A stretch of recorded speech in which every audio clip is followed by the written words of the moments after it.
안녕하십니까. 하생항 송 대표입니다. 2023년도 8월 4일 현재 시간 13시 5분을 지나고 있습니다. 자, 벌써 이번 주의 마지막 거래일로 돌아왔고요.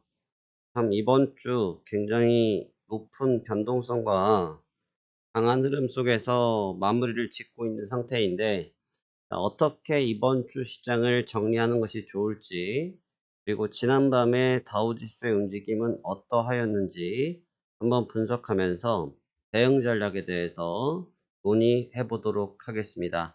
자, 그러면 바로 시작하겠습니다. 자, 지난밤 다우지수는 전일 대비해서 66포인트 마이너스 0.19% 하락한 35,215포인트에서 마감이 됐습니다. 지금 이 구간에서 나타난 게 이제 우리가 흔히 이야기하는 도찌형, 십자 도찌형이라고 하는데, 도찌는 너무 쉬운 얘기인데, 내가 뭐 강가나 바닷가에 가면 이게 물이라고 했을 때 사람이 낚시를 이렇게 하지 않습니까? 사람이 낚시를 이렇게 하면 여기다 줄을 넣을 거란 말이죠. 줄을 넣고 찌를 띄워놓지 않습니까? 전 참고로 낚시를 잘 할 줄 모릅니다. 이 찌를 띄워놓고 밑에서 물고기들이 이렇게 움직이고 있다가 이 찌를 톡톡 건드려서 이 찌가 움직였을 때, 그래서 살짝 건드렸을 때는 살포시 흔들리고 확 잡아 당겼을 때는 쑥 들어가듯이 이 감지를 해주는 형태를 찌라고 표현을 많이 하죠. 지금 나타난 캔들이 바로 그러한 도찌 형태고, 완전한 십자 도찌라고 있는데 완전히 일자, 날일자로 딱 뻗어 있는 형태가 아니라 약간의 캔들의 균형은 좀 달라진 도찌 형태의 모습으로 마감이 됐습니다. 도찌라고 나타난 부분만 놓고 봐도 현재 구간에서 시장에 있는 참여자들이 상당히 혼돈에 처해 있다라는 것이 시세를 통해서도 확인을 할 수 있는 부분이고요. 이 시세를 통해서 확인한 만큼 결국 지금 구간에서 어떠한 방향성으로 가야 될지 좀 깊은 고심에 빠져 있는 것 같다라고 볼 수 있습니다. 대신 다른 측면이 하나 있다고 하면 이 부분인데, 지난 7월 랠리 구간 때 단 한 번의 조정을 받았고, 단 한 번의 조정을 받았을 때 바로 그 옆에 나왔던 게 지금과 거의 흡사한 십자 도찌였습니다. 화면을 좀 크게 보여드리면 지금과 거의 흡사한 도찌 형태가 한번 발생이 됐죠. 그러면서 지수를 지켜내면서 다시 한번 고점 체킹하는 작업이 연출됐는데, 지금은 이때 1번과 2번의 모습은 완전히 확연히 다르다라고 볼 수 있습니다. 왜냐면 1번과 2번의 모습이 다른 이유는 뭐냐면, 1번 같은 경우는 이 좌측에 있었던 하락 시세를 중심으로 뒀고 이 중심선 안에서 등락을 가져갔다라고 보셔야 되는 부분이고, 지금 2번 같은 경우는 이렇게 라인을 그려보시면 이 라인 아래에 있죠. 그러니까 이 중심선에서 이미 하락 이탈을 한 상태에서 위쪽으로 다시 중심으로 돌아가고 싶어하는 눈치가 좀 뻔히 이루어진 장세라 볼 수 있어요. 그래서 1번과 2번에는 결적인 차이가 조금 있고, 흐름은 2번이 좀 좋진 않다. 좋지 않다라는 얘기는 1번에 대비해서 하락의 기조를 조금 더 갖고 있다고 볼 수 있어요. 그래서 오늘 새벽에 마감했던 다우지수의 마감 지수만 놓고 보면 크게 눈에 띄는 부분은 없습니다만, 확실히 7월 달처럼 빠르게 바로 완샷으로 회복하려고 하는 모습은 조금 약했다. 그리고 지금 시장에 있는 참여자들도 거래량이 증가하지 않는 평가를 했을 때 지금 조정을 받는 이 상황이 저점 매수의 기회라고 평가하면서 따라오는 투자자들은 없었다라고 볼 수 있어요. 지금 아시아 증시들은 미국 증시보다 한 2일 하루 정도 추가적으로 조정을 받은 상태에서 오늘 3일차 거래를 진행하고 있는데, 대체적으로 조금 간망세를 보이고 있습니다. 우리나라 증시도 0.08%, 일본 증시 같은 경우도 0.03% 정도, 상승지수가 한 1% 정도로 강함을 유지하고 있긴 한데, 미국보다는 빠진 날짜가 하루가 더 많이 빠져 있고 또 하락 진폭 자체가 더 많이 빠진 상태이기 때문에 지금의 반등에 의미를 부여하기에는 무리가 있다고 평가가 됩니다. 그래서 지금의 조정 자체만 놓고 보면 일단 미국 증시의 분위기에 발을 맞추어 보겠다라는 흐름이 현 구간에서 체크가 되어집니다. 그래서 미국과 지금 아시아 증시들 또 주변에 있는 유럽 주가의 움직임들이 대체적으로 키 맞추기 작업에 들어갔고, 주가의 키 맞추기라는 것은 같은 출발점에 서겠다라는 것이죠. 같은 출발점에 서면서 현재 미국의 신용등급의 강등에 대한 부분을 현재 비교 분석 또 투자자들의 반응들을 감지하고자 하는 움직임이 나타나고 있습니다. 늘 말씀드립니다만 조정이 깊을 거라고 말씀드리는 것이 아니고 조정이 깊든 조정이 짧든 그거와 관계없이 현재 구간에서 바로 상승하는 것은 세력적인 부담이 있다라고 분명히 말씀을 드렸죠. 그러니까 당연히 나타나야 될 조정이고 그 조정이 기술적 조정인 수준이냐 트렌드적인 조정 수준이냐 이것을 지금 판가름하는 과정이기 때문에 현 구간에서 섣불리 저점에 대해서 논의하는 것은 적합하지 않다라는 것이 현재 제가 보고 있는 관점이다라고 볼 수 있습니다.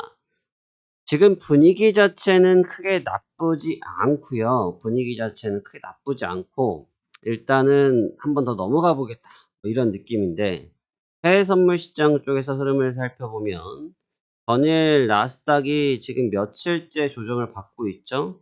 8월 1일을 기점으로 해서 조정을 스타트를 하면서 8월 2일, 그 다음에 8월 3일, 그 다음에 8월 4일이 됐는데 지금 이 4일차째 저점을 한번 확인하고 기술적인 반등을 하고 있는데, 문제는 여기에서 문제가 하나 발생된 것이 상단으로 치고 올라가는 흐름이 굉장히 좀 미약합니다.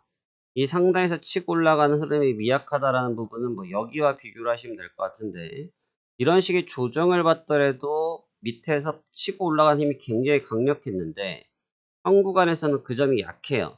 제가 그래서 그 점을 아침 브리핑 자료에서도 써드린 것처럼 혹시 브리핑 자료를 받지 못하시는 분들이 계시다면 화면 아래 화생방송 대표의 해외 선물 무료 체험 7일에다가 신청해 주신다고 하면 매일 아침 오늘 어떻게 대응해야 될 것인지에 대한 브리핑 자료를 전달해 드리고 있으니까 꼭 신청해서 보시길 바라고요. 다시 시장으로 이어가면 저점에서 반등 시도를 하고 있지만 그 저항이 굉장히 강력하게 걸려 있습니다. 그 애기인즉슨 무슨 뜻이냐면 1일, 2일, 3일 차에 넘어오고 있었던 매도 세력들이 있지 않겠습니까? 그 매도 세력들이 이탈하지 않았다라는 것으로 분석이 되고요.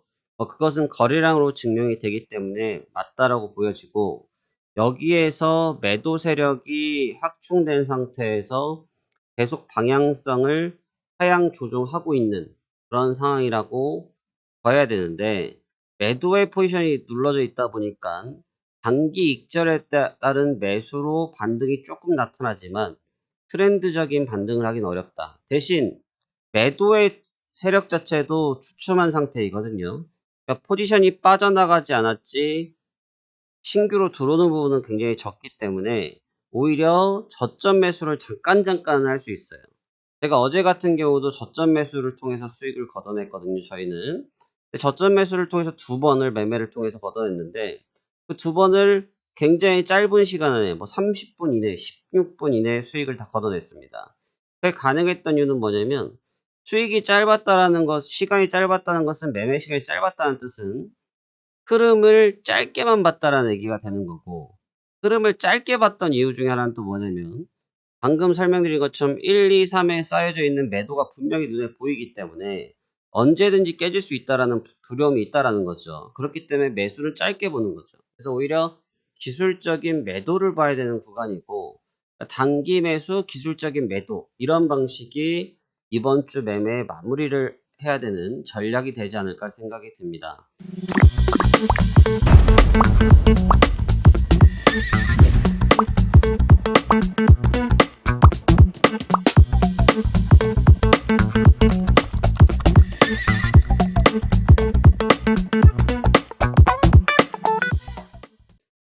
현재 유가 같은 경우나 뭐 항생제에 대한 주가도 한번 같이 보신다고 하면 현재 유가의 움직임들은 조금 느낌이 다르죠? 아까 앞서서 보셨던 나스닥과는 결이 좀 다른데 강력하게 깨졌지만 강력하게 리바운스를 치면서 바로 원복을 하루 만에 해버렸어요. 사실 하루도 아니죠. 한 3시간, 4시간 요 정도 터 만에 바로 회복을 치는 이런 강력한 랠리를 보이고 있지만 국제유가 또한 고점 인식이 계속 나오고 있다고 제가 지난 시간부터 설명을 드리고 있는데 고점 인식이 여전히 쌓여 있습니다. 그래서 국제유가 자체는 반등을 하더라도 당연히 조정을 받을 확률이 더 높지 않을까라고 분석이 되고, 그 다음에 항생 같은 경우는 조금 다우지수와 결이 좀 다른 부분이 있습니다만 얘도 마찬가지죠. 방금 말씀드린 것처럼 주가의 위치가 어느 정도 키 맞추기 과정에 들어갔다는 거죠. 근데 얘는 중심을 잡아놓은 상태에서 반등을 하면서 추가 상승을 시도하고 있는 구간에서 갑작스럽게 미국 쪽의 주가가 깨져버리다 보니까 이게 필링이 좀 달라졌어요. 그래서 이 친구는 매수와 매도의 균형이 거의 1대1 정도의 비율을 갖고 있지만 글로벌장이 붕괴되는 시점에서는 그 시세를 유지하기에는 어려움이 있다는 것이 현재로서의 분석이 될 것 같습니다. 그리고 가장 주목해야 될 것은 금 가격이 될 것 같은데요. 현재 금 가격 같은 경우는 미국의 신용등급을 절하하면서 강등하면서 지금 금 가격이 빠져버렸습니다. 금 가격이 좀 많이 빠졌는데 1, 2, 3 그리고 반등조차도 보이지 않는 조정권에 계속 놓여져 있는데 이거는 조금 고민해야 될 부분이 좀 있어요. 그러니까 금 같은 경우는 오히려 신용경색이라는 표현은 좀 그렇죠. 신용등급이라는 카드를 건드렸을 때 가장 민감하게 움직일 수 있는 게 안전자산이라고 설명을 드리지 않았습니까? 근데 그런 안전자산의 가격대가 지금 좀 빠진다. 근데 여기서 이 가격이 계속 빠지는 거는 오히려 시장에 지금 하락하는 것을 부인하는 의미가 될 수 있기 때문에, 왜냐면 주식은 위험자산 아니겠습니까? 근데 금은 안전자산이란 말이죠. 그러니까 여기에서 갭이 발생된단 말이죠. 근데 주가의 움직임이랑 안전자산의 방향이 같이 흘러가는 것은 시세 자체가 불안정하다는 것을 반문하는 의미가 되는 거기 때문에 여기에서의 지금 조정이 나타나고 있는 부분은 맞지 않고, 오히려 매매에서 활용할 때는 골드의 반등 시점이 주가의 하락 시점이 되지 않을까. 그러니까 골드가 반등을 요렇게 하는 시점에서 주가의 움직임은 요렇게 터지는 골든 크로스 자리가 연출되지 않겠느냐. 바로 이러한 골든 크로스 자리를 잡을 수 있을 때가 최고의 변곡점 자리에서 매매를 할 수 있을 거라는 분석이 따라오게 되었습니다. 여러분들께서 지금 이 구간에 대한 시장 투자가 굉장히 어려움을 갖고 있다는 것을 알고 있고요. 또 시장에 대해서 이해하기가 어렵다라는 부분, 또 연준에서의 발언들, 미국 정부에서의 발언들, 그리고 막상 진행된 신평사들에서의 발언들이 너무나 대동소이하다 보니까 다르게 나타나다 보니까 우리 입장에서 받아들이기가 불편한 건 있죠. 근데 이런 구간일수록 간결하게 보셔야 됩니다. 우리가 이런 내용들을 가지고 어렵게 생각하시면 안 되고 아주 간결하게, 그래 금리를 조정했구나, 오케이. 시용등급을 조정했구나, 오케이. 시용등급을 조정을 했는데 우선 시용등급을 조정했으니까 지금 상황에서 조금은 부담스럽게 접근을 해야겠구나. 부담스럽게 접근한 다음에 어떻게 추가 대응해야 될지 고민을 해야겠구나. 이러한 방식의 전략들을 고민해야 된다는 거죠. 그래서 너무 낙관적으로 시장은 빠졌지만 괜찮을 거야 라는 이러한 낙관적인 투자 방식은 오히려 지금 구간에서 부적합한 매매 전략이 될 수 있기 때문에 좀 시장의 관점을 열어두시고 투자에 참여하시면 좋을 것 같고요. 바로 해외 선물 같은 경우는 이러한 측면들을 모두 배제할 수 있는, 이러한 부분들을 모두 소각할 수 있는 내용이고, 상승과 하락에서 모두 편안하게 대응할 수 있는 좋은 상품이기 때문에 여러분들이 관심 있게 보실 수 있는 부분이라고 보여집니다. 시장 어렵습니다. 그렇지만 매매 어렵지 않습니다. 내가 전략과 전술 그리고 인내심을 갖고 있다고 하면 언제든지 좋은 수익 거둘 수 있기 때문에 여러분들께서 지금 같은 구간에서 조금 성의 있는 공부를 통해서 가장 좋은 기록을 쌓을 수 있는 매매 전략을 수립하시면 참 좋을 것 같습니다. 자, 오늘 남은 시간 매매 성공 투자하시길 기대하겠고요. 저는 다음 주 영상에서 이어서 다시 뵙도록 하겠습니다. 감사합니다. 화생왕 송 대표였습니다.